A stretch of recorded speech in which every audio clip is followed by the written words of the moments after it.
The galaxy was old. It had seen empires rise and fall like waves on a shore.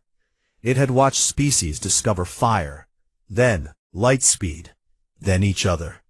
And through all of it, the Galactic Council had kept the peace, not through strength, but through patience, compromise, and a deep belief that every conflict could be solved with enough talking. Humanity had joined the Council 40 years ago. In galactic terms, that was nothing, a blink. Most species had been members for thousands of years. They looked at humans the way an old professor might look at a loud child who had wandered into a library. Curious, slightly annoyed, mostly unimpressed.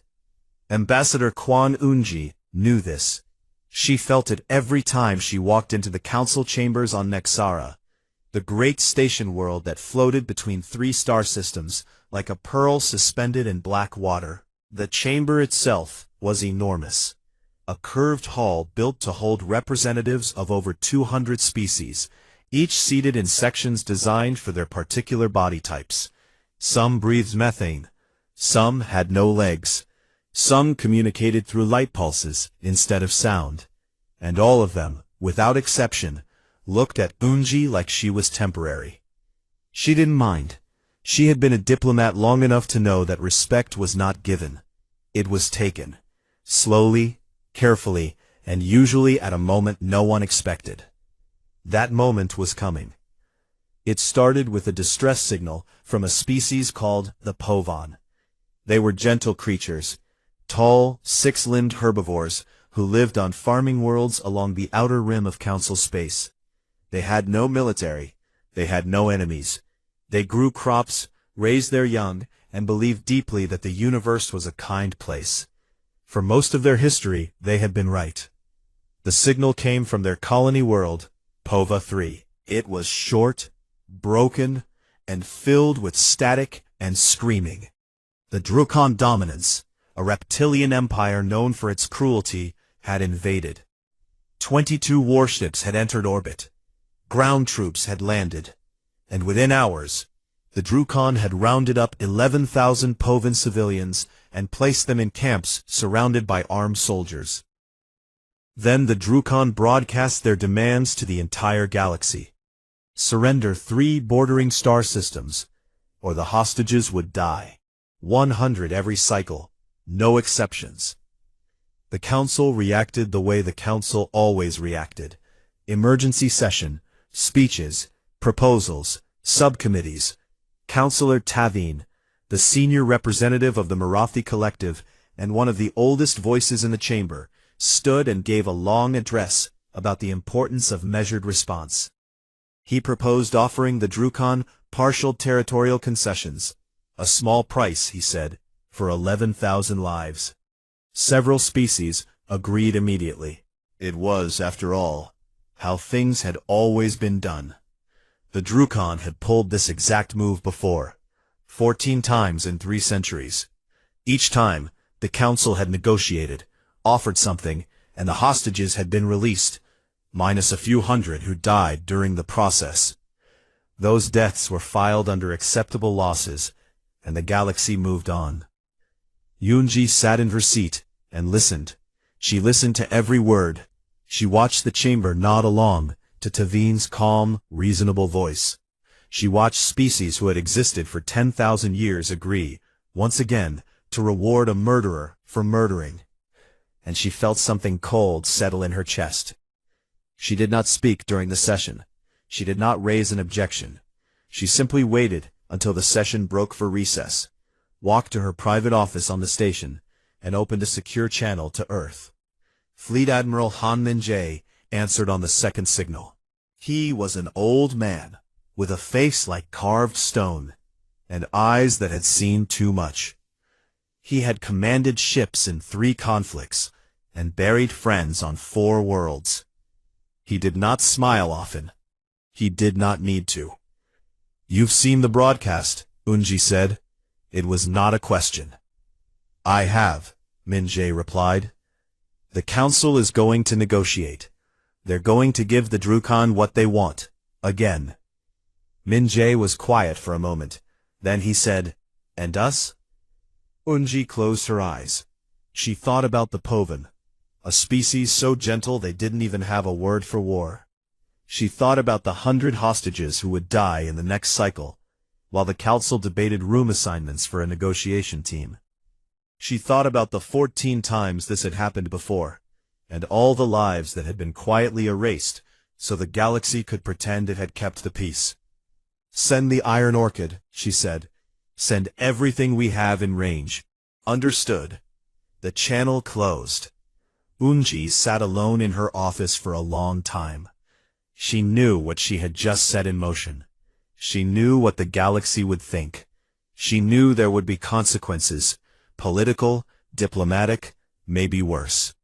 But she also knew, with a certainty that went deeper than logic, that some lines could not be crossed and then talked about afterward. 6 hours later, and half a galaxy away, Captain Yoon Do-hyun stood on the bridge of the UESS Iron Orchid.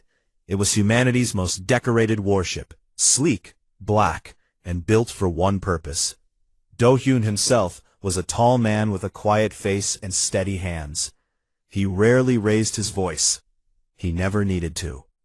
His second-in-command, Lieutenant Commander Park So-yeon, handed him the orders on a datapad.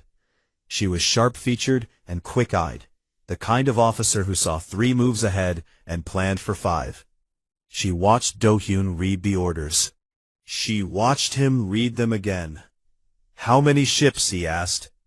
6 warships, 2 carrier groups, full marine division. "The 4th strike is already loading," So-yeon answered. Do-hyun set the pad down. He looked out the bridge viewport at the stars. Somewhere out there, 11,000 innocent people were waiting for someone to come. The galaxy had decided to send a negotiation team. Humanity had decided to send something else. Do-hyun turned to So-yeon. His expression was calm, his voice was steady, and his eyes held something that anyone who had ever served with him knew to respect and fear. "Wake the fleet," he said. The council session resumed the next morning. 200 species filed back into the great chamber, took their seats, and prepared for another round of careful, measured discussion. Outside the tall windows, the stars burned quietly. Inside, the air smelled like compromise. Councillor Tavine opened with a proposal. He had spent the night drafting it, a formal offer to the Drukhon dominance that included partial control of 2 border systems, a trade agreement, and a polite request to release the hostages. He read it in his slow, musical voice, and the chamber listened with the comfortable silence of beings who had heard this kind of thing 1,000 times before. Ambassador Kwon Eun-ji let him finish. She sat perfectly still in the human section, a small area near the back of the chamber, because junior species did not get front-row seats. When Tavine was done, she raised her hand and asked for the floor. He expected a question, maybe a minor objection. What he got was something else entirely. Eun-ji stood. She smoothed her uniform, and she asked one question. How many times has this council rewarded the Drukhon for taking hostages? The chamber went very quiet. Not the quiet of attention, but the quiet of discomfort. The kind that fills a room when someone says out loud what everyone has been thinking, but no one wants to hear. Tavine blinked his 4 eyes slowly. I don't see how that is relevant to the current. How many times? Eun-ji repeated. A long silence. Then a representative from the data archives spoke up in a thin, careful voice. 14 incidents in the last 312 standard years. And how many hostages died during those 14 negotiations? Another pause. Approximately 6,000 across all incidents. Eun-ji nodded. She let the number hang in the air, like smoke. Then she said, Humanity will not participate in any negotiation that rewards hostage-taking. Tavine leaned forward. Then you are abstaining from the process? No, Eun-ji said. We are responding to it. Before Tavine could ask what that meant, A tactical alert flashed across every screen in the chamber. A human battle group, 6 warships, 2 carrier groups, and a full marine assault division had just dropped out of faster-than-light travel at the edge of the POVA system. The chamber erupted. Species shouted in a dozen languages. Translators struggled to keep up. Tevin stared at Yunji with something between shock and horror. "You cannot do this," he said. "This is not how we resolve conflict." Yunji looked at him steadily. "You resolve conflict by paying murderers and counting the dead as acceptable. We don't." She sat down. Half a galaxy away, the Iron Orchid led the battle group into the POVA system at full speed. Captain Yoon Do-hyun stood on the bridge, hands clasped behind his back, watching the tactical display paint the picture ahead. 22 Drukhon warships in orbit around POVA 3. Heavy weapons platforms, troop transports on the surface. The planet itself was a soft green world with wide plains and silver rivers. A farming colony that had never known violence until a week ago. Lieutenant Commander Park So-yeon stood beside him, her eyes moving across data feeds with the focused intensity of someone who had already fought this battle in her head 6 different ways. Their formation is standard Drukhon, heavy front, weak flanks. They don't expect anyone to actually come. They've never had a reason to expect it, Do-hyun said. On the lower deck, Ensign Baek Ji-seok sat at his communication station and tried to keep his hands from shaking. He was 23 years old. He had graduated from the academy 8 months ago. His job was to monitor and route communications, which sounded simple until you realized that in a battle, communications were the difference between coordination and chaos. Ji-seok had started keeping a journal when he first boarded the Iron Orchid. He wrote in it every night, small observations, thoughts, things he wanted to remember. That morning, before the fleet dropped out of light speed, he had written, "I joined the fleet because I believed in something. Today I find out if that something believes in me." Now he listened as Do-hyun opened a single broadcast channel to the Drukhon fleet commander. The captain's voice was calm, unhurried, and absolutely clear. "This is Captain Yoon Do-hyun of the United Earthship Iron Orchid, speaking to the commander of the Drukhon forces in the POVA system.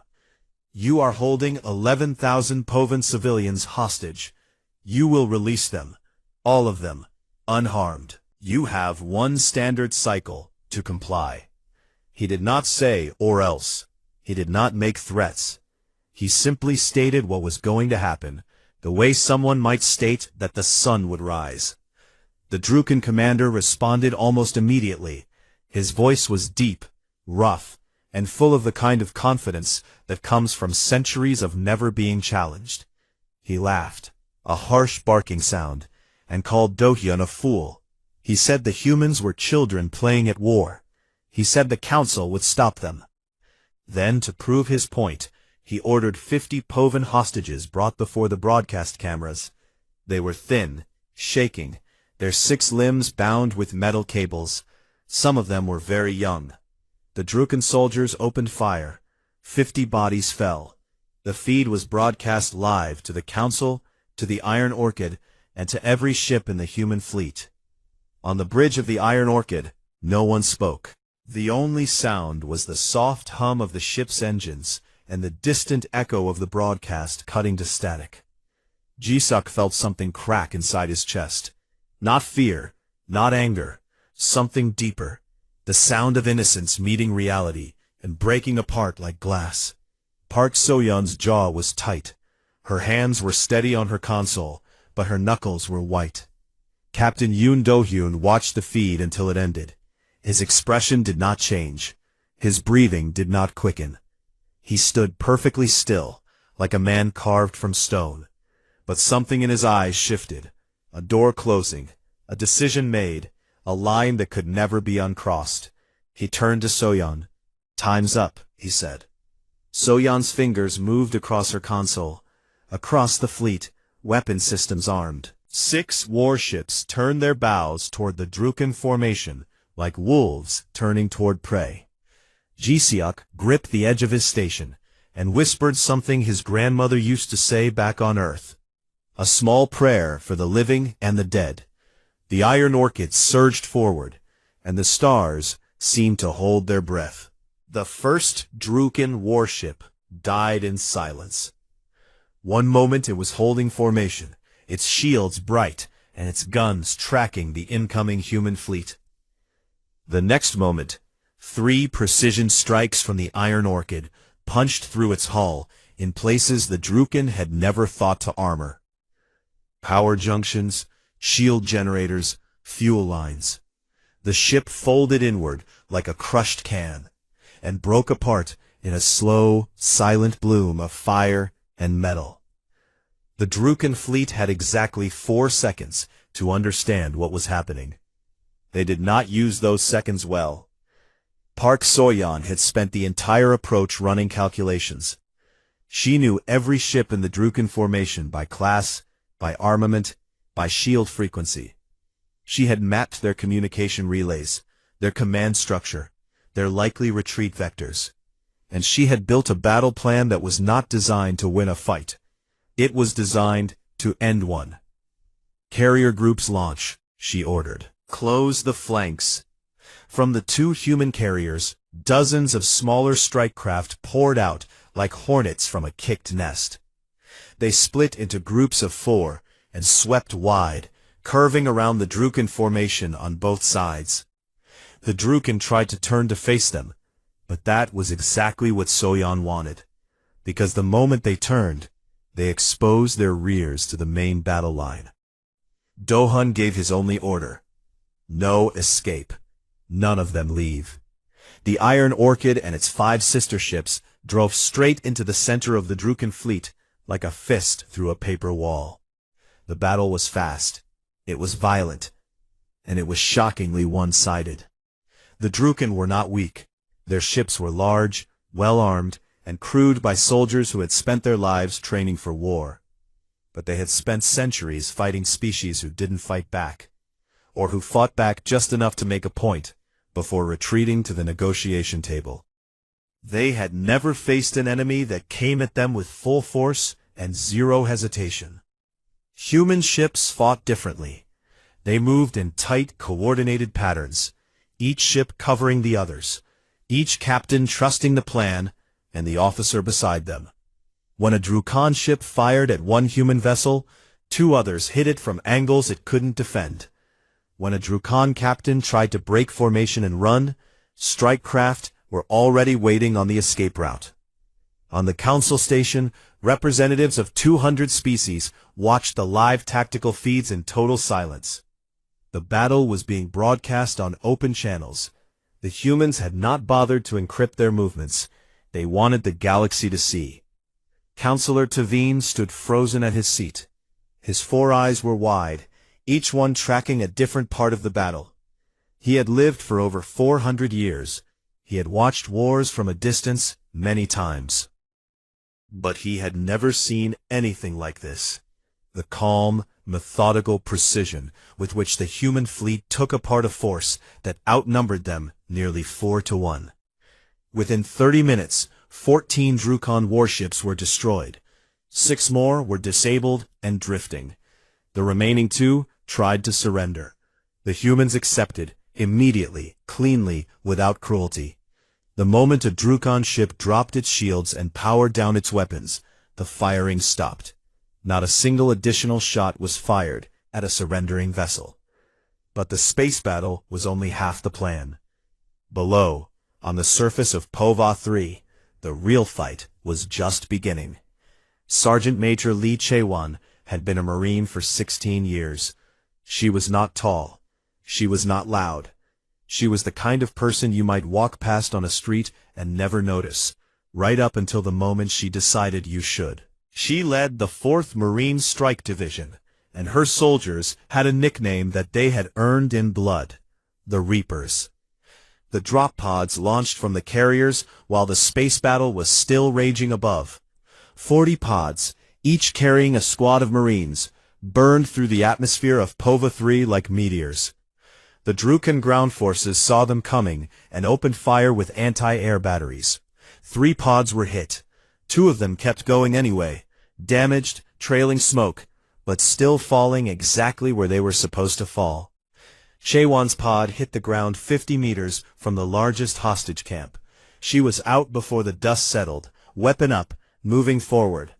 Behind her, her squad fanned out, with the practiced ease of people who had rehearsed this 100 times. The camps were ugly. The Drukan had built them fast. Metal fences, guard towers, open ground with no shelter. Inside, thousands of Povan civilians huddled together in groups, their 6 limbs pulled close to their bodies, their wide eyes full of a fear that had lasted for days without end. Corporal Shin Tae-yong was 20 years old, and this was his first real operation. His hands were shaking inside his gloves. His heart was beating so fast he could feel it in his teeth. He had trained for this. He had scored high on every simulation. But simulations did not shake the ground under your feet. Simulations did not make your stomach twist with the smell of smoke and blood. He followed Chaewon through the breach in the camp fence. Drukan soldiers fired from guard towers. The Marine beside Taeyong went down, hit in the shoulder, spinning, falling. Taeyong grabbed him, pulled him behind cover, and returned fire in the same motion. Something clicked into place inside him. Some ancient human mechanism that turned fear into focus. The fighting was close and brutal. Marines cleared the camps building by building, tower by tower. They were careful, terrifyingly careful. Every shot was aimed. Every grenade was placed. The Povan hostages were everywhere, and the Marines moved around them like water flowing around stones, never putting a civilian in danger, even when it meant putting themselves in more. Chaewon reached the central command building of the largest camp. Inside, the Drukan ground commander stood with a weapon pointed at a group of Povan children. He was screaming orders that nobody was left to follow. Chaewon did not negotiate. She did not shout a warning. She put a single round through his weapon hand from 30 meters away while walking forward. The gun clattered to the floor. The commander screamed. Chaewon stepped over him, checked the children, and called for medics. Back on the council station, Councillor Tavim turned to Ambassador Kwan Unji. His voice was barely a whisper. "What are you?" Unji looked at him. She did not smile, she did not gloat. Her eyes were tired and sad and utterly certain. "We're the species that doesn't count acceptable losses," she said. On the Iron Orchid, Ensign Baek Ji-seok monitored the communication channels as the battle wound down. The Drukan military frequencies were chaos. Panicked voices, broken orders, desperate calls for help that would never come. But through the noise, Ji-seok picked up something else. Transmissions from Drukan ships in other sectors. Ships that had nothing to do with this fight. They were asking each other the same question, over and over, in tones that Ji-seok had never heard from a Drukan voice before. They were asking, what did the humans just do? And underneath the question, in the way their voices cracked and their words stumbled, Ji-seok heard something the galaxy had never associated with the Drukan dominance. Fear. The numbers arrived before the dust had settled on Pova 3. They spread across the galaxy like ripples in still water. And every species that read them went very, very quiet. 22 Drukan warships engaged, 20 destroyed, 2 captured, 0 human ships lost, 3 damaged, all repairable. The entire space battle had lasted 41 minutes. On the ground, all 11 hostage camps were secured in under 3 hours. Of the 11,000 Povan civilians who had been held captive, 10,814 were alive. The 186 who were gone had been killed before the human fleet arrived, before anyone came at all. And then the number that confused the galaxy more than anything else. 0 Drukan prisoners harmed after surrender. Not one. The humans had captured over 300 Drukan soldiers on the ground, and 1,400 crew from the 2 surrendered warships. Every single one of them was treated according to human military protocol, disarmed, processed, given food, water, and medical attention. The same Marines who had fought their way through those camps with fire and fury had, the moment the shooting stopped, set up field hospitals that treated Drukhon wounded right beside their own injured. Corporal Shin Taeyong, who had taken a piece of metal in his leg during the ground assault, sat on a medical cot next to a Drukhon soldier whose arm he had broken 2 hours earlier. Neither of them spoke. But the human medic treated them both the same. The galaxy did not know what to do with this. On the council station, the emergency session had been going for 18 straight hours. The chamber was in chaos, not the organized chaos of debate, but the raw, unstructured chaos of beings who had just watched their entire understanding of the universe shift under their feet. The Drukhon dominance, predictably, demanded that the council condemn humanity for unprovoked military aggression. Their ambassador, a thick-scaled creature with cold yellow eyes, stood before the chamber and called the human attack a violation of galactic law, an act of war, and a threat to the stability of the council itself. Ambassador Quan Eunji listened to this speech with the patience of a woman who had been expecting it. When the Drukhon ambassador finished, she asked for the floor. "The representative of the Drukhon dominance calls our response unprovoked," she said, her voice carrying clearly through the chamber. "I would like to remind this council that the Drukhon invaded a peaceful world, took 11,000 civilians hostage, and executed 50 of them on a live broadcast while laughing. If that is not provocation, then the word has no meaning." Several species shifted uncomfortably in their seats, but not everyone was on humanity's side. Councillor Tavine, still shaken, still processing what he had seen, rose to speak. He did not defend the Drukhon, but he questioned the method. "The Council exists to prevent exactly this kind of unilateral action," he said. "If every species responds to every crisis with military force, we will tear this galaxy apart." It was a fair point. Eunji acknowledged it. And then she gave the speech that would be remembered for a very long time. She stepped forward to the center of the chamber floor, a place where junior species almost never stood. She looked around at 200 representatives from 200 worlds, and she spoke simply, in plain words, without drama or decoration. "My species is young," she said. "You remind us of this often, and you are right. We have been among the stars for barely 2 centuries. Many of you have been here for thousands of years. You have built something remarkable. A council, a system, a way of talking to each other instead of killing each other. We respect that. We truly do." She paused. "But we did not come to this council without a history of our own. Humanity has fought wars that burned entire continents. We have committed acts against ourselves so terrible that we built monuments just to make sure we never forgot them. We learned our lessons the hardest way possible, by living through them, by burying our dead and swearing every single time that we would do better." Her voice dropped, and the translators across the chamber adjusted to catch every word. "And one of the lessons we learned, one that we paid for with more blood than most of you can imagine, is this: you do not negotiate with those who murder the innocent for leverage. Not because negotiation is weakness. It is not. Negotiation is a tool, and a good one. But when you reward someone for killing hostages, you are not saving lives. You are setting the price for the next group of hostages. And the next. And the next." She looked directly at Tavine. 14 times. 300 years. 6,000 dead. And the Drukhon kept coming back because every single time this council told them that hostage-taking works. "We are not the ones who created this cycle, but we are the ones who ended it." The chamber was silent. Not the uncomfortable silence of before, but something deeper. The silence of beings thinking, really thinking, for the first time in a very long while.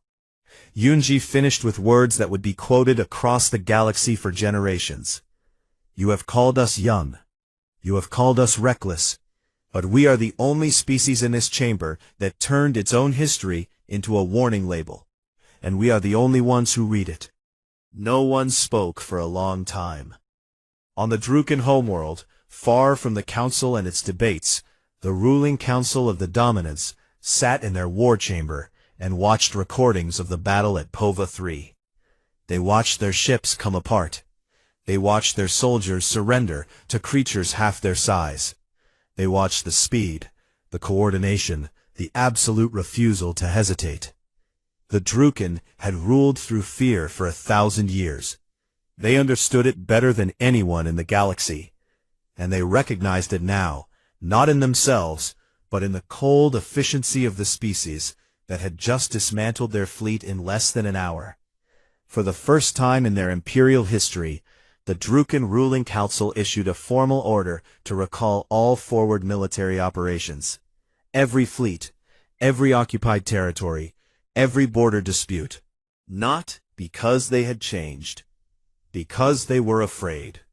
That night, on the Iron Orchid, Ensign Baek Jisok sat at his small desk in his quarters and opened his journal. The ship was quiet. The battle was over. The rescued Povan civilians were being transported to medical ships. The Drukan prisoners were in holding cells, alive and unharmed. Jisok stared at the blank page for a long time. Then he wrote, I used to wonder if humanity had a place among the stars. Today, I think the stars are still figuring out what to do with us. He closed the journal and turned off the light. Outside his small window, the stars burned on, ancient, patient, and watching. 6 months passed, and the galaxy changed in ways that no one had predicted, least of all the humans who had started it. The Druokan dominance did not collapse. It did something worse from its own perspective. It shrank. The recall of military operations was supposed to be temporary, a pause while the ruling council figured out how to respond to a galaxy that was suddenly looking at them differently. But the pause became a problem. Species that the Druokan had held under their boot for centuries saw the recordings from Pova 3. They saw the mighty Druokan fleet torn apart in less than an hour, and for the first time they thought, maybe they can be beaten. Revolts began on 3 occupied worlds within the first month. By the 3rd month, 7 enslaved populations had declared independence. The Drukan sent ships to crush them, and then pulled those ships back when they realized that every news feed in the galaxy was watching, and that somewhere, in some part of space, a human fleet might be watching too. The Drukan began releasing their slaves. Not all at once, not willingly, but steadily, grudgingly, with the sullen reluctance of a bully who has just discovered that someone bigger is standing behind him. They did not do it because they had become good. They did it because holding slaves had become expensive in a galaxy that was no longer willing to look the other way. 3 other aggressive species, smaller empires that had been pushing border disputes and threatening their neighbors for decades, quietly pulled back their forces. No announcements, no treaties. They simply stopped. The galaxy noticed. The galaxy understood why. On the council station, the political aftermath was messier. Some species praised humanity. Others feared them. A significant number did both at the same time. There were formal protests, closed-door meetings, and a great deal of nervous whispering in corridors. The question that echoed through every delegation was the same. If humans did this once, will they do it again? And the answer that frightened everyone was, yes, if they have to. Ambassador Quan Unji spent those 6 months doing the hardest work of her career, not fighting, but building. She drafted a proposal, revised it 40 times, argued for it in committee after committee, and slowly, painfully, brought it to the council floor. She called it the Pova Accords. The idea was simple, even if the politics were not.